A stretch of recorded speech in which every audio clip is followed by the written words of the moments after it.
Well, good morning, North Lake. I hope you're doing well this Wednesday morning.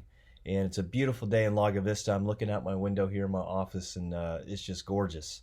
And it's also a great day because today is me and Bridget and myself. We are celebrating our 20-year wedding anniversary. So I told her we can do anything you want. Which drive-through do you want to go through? Chick-fil-A? Do you want to carry out pizza? It's up to you. And so not quite the celebration we thought we would have, but we are going to celebrate and just God's faithfulness to our marriage and to our family over the last 20 years together. We've seen some tough times and we've seen some great times. All in all, God has been faithful. And so we thank God for his mercy on our marriage today. If you have a Bible, Galatians chapter 1, we're going to look at verses 6 through 10. We'll probably spend today and tomorrow in that. But listen to what Paul says. Paul, in the very beginning of this letter to the church of Galatia, he writes these words, "I am astonished that you are so quickly deserting him who called you in the grace of Christ and are turning to a different gospel. Not that there is another one. So there is no other gospel. You're turning from the only gospel there is, the only good news there is. But there are some who trouble you and want to distort the gospel of Christ. But even if we or an angel from heaven should preach to you a gospel contrary to the one we preach to you, let him be accursed. As we have said before, so now I say again, if anyone is preaching to you a gospel contrary to the one you received, let him be accursed. For am I now seeking the approval of man or of God? Or am I trying to please man? If I were still trying to please man, I would not be a servant of Christ. And so this is the opening of Paul's letter to the church of Galatia. It's much different than any of his other letters. All of his other letters, they typically begin with a nice greeting, and then he'll go into an affirmation of that church. Even the church of Corinth, a messed up church. I mean, they were immoral. They had so many problems. So many problems. He had to write 2 letters to them, at least. And yet what we see here in Galatia, and even then he could affirm them for something, but here in Galatia, he can't find any affirmation. In fact, he says in verse 1, I am astonished.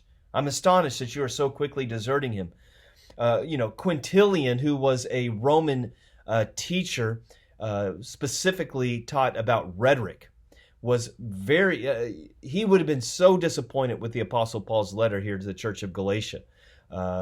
Quintilian believed, and he would train all of his students, that you had to have that in speaking and in writing, anything that came across as angry was a horrible, horrible thing. That there was a proper way to address somebody.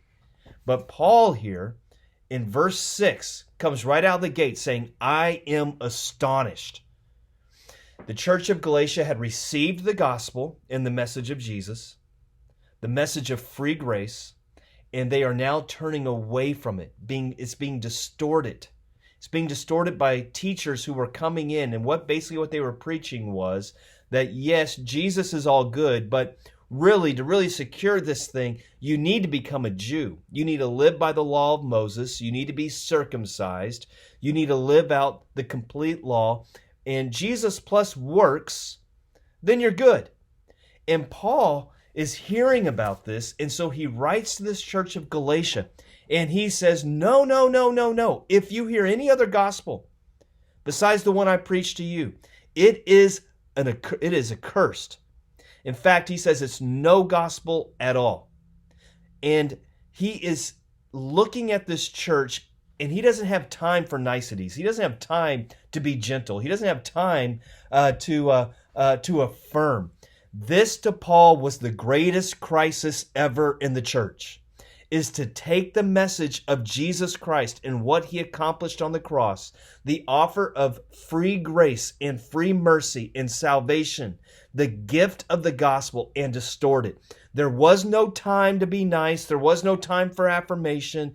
This was a crisis, and he had to move quickly. And so he writes to them, I am astonished that you're moving away from the true message of the gospel, that you are moving from the gospel towards works and self-righteousness. Again, Like he's saying, what is happening?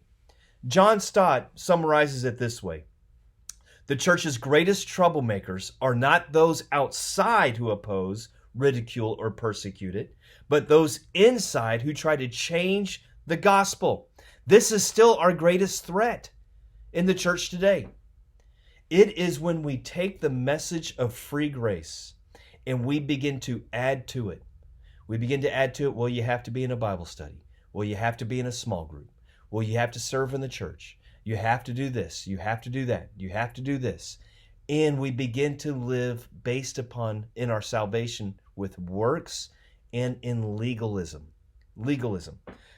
Martin Luther reminds us in his commentary to the Church of Galatia about the letter of Galatians.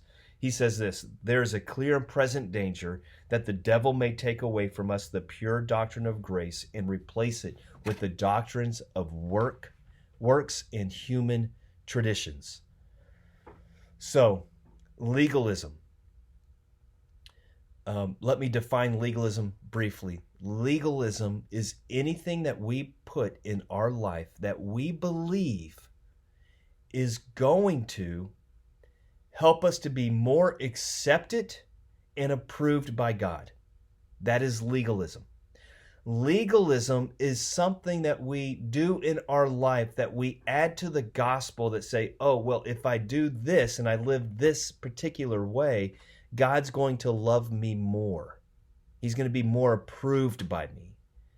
When we begin to put our approval based upon our works, we have missed the message of the gospel. Your works will not approve you.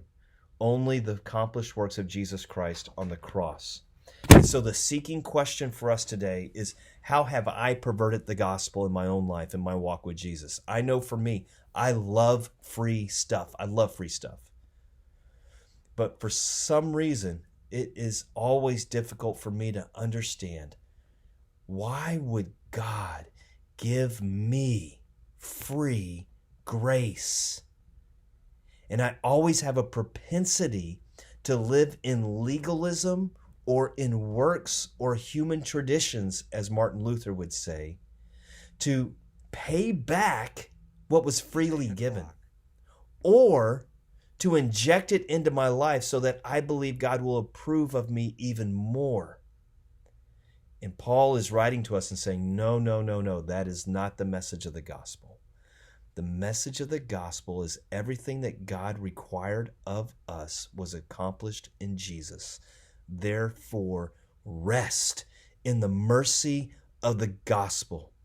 Do not live in legalism, but rather let the gospel transform our lives so that we now live in a love relationship, an intimacy with Christ, because we are resting in the mercy that he's given us.